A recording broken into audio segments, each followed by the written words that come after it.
அதனால் புல்லை வந்து நீங்கள் எதிராக நினைக்கக்கூடாது. புல் இருக்கணும் வயலில், களை செடிகள் நிறையா இருக்கணும் வயலில். களை செடிகள் நிறையா இருந்தால் தான் நம்ம இயற்கை விவசாயம் பண்ண முடியும்.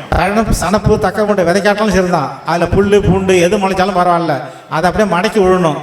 புழுதி அடித்து காயக்கூடாது. இந்த களைக்கொல்லி சொல்கிறாங்களா, அதெல்லாம் அடிக்கவே கூடாது. பசுமையான புல் அது இயற்கையான உரம். வயலில் எவ்வளோ களை செடி பூண்டு இருந்தால் நல்லது. வயலில் களை, எந்த வயலில் களை முளைக்குதோ அந்த மண் நல்ல மண்.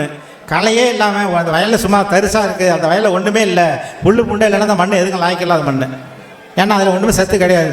சத்து இருந்தால் தான் அதில் புல் முளைக்கும். புல் முளைச்சிதுன்னா அந்த மண் நல்ல மண்.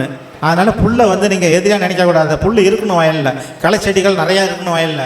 களை செடிகள் நிறையா இருந்தால் தான் நம்ம இயற்கை விவசாயம் பண்ண முடியும். களை செடிகளை அழிக்கவே கூடாது.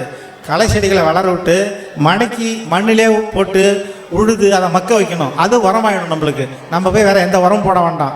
இதெல்லாம் நான் பல வருஷமாக என்னுடைய அனுபவத்தில் கண்டுபிடிச்சது, செஞ்சுக்கிட்டும் வரேன். நீங்களும் அதே போல் களையை வந்து வயலில் களை எடுக்கக்குள்ள விட அந்த களை எடுத்து வரப்பில் போடக்கூடாது. அதுக்கு வந்து களை எடுத்து போட்டு ஒரு ஆள் வச்சு தட்டுக்குள்ள அள்ளி கொண்டு வரப்பில் கொண்டு கொட்டுவோம். அதெல்லாம் செய்யக்கூடாது. அந்த களை எடுத்து பயிர் இடைவெளியில் கீழே போட்டு காலால் மிதிச்சிடணும். நல்லா மண்ணுக்குள்ளே மிதிச்சுட்டு மூடி வச்சிட்டோம்னா அது உரமாயிடும் அந்த செடிக்கு. இந்த களை எடுத்து மேலே போடவே கூடாது. அந்த இடையில போட்டு களையை மிதிச்சிடணும். நீங்கள் என்ன ஒரு 10 இடத்துல அந்த களையை மிதித்து பாருங்கள், அந்த இடத்துல பயிர் எப்படி வருதுன்னு பாருங்கள். கருங்கருன்னு நல்லா தூர் கட்டி பிரமாதமாக வரும். 10 நீங்கள் அந்த வயலில் களை இல்லாட்டாலும் பக்கத்தில் செடி கொடி கொண்டு போய் அந்த நெல் நட்ட பயிர் இடைவெளியில் போட்டு காலால் மிதித்து பாருங்கள்.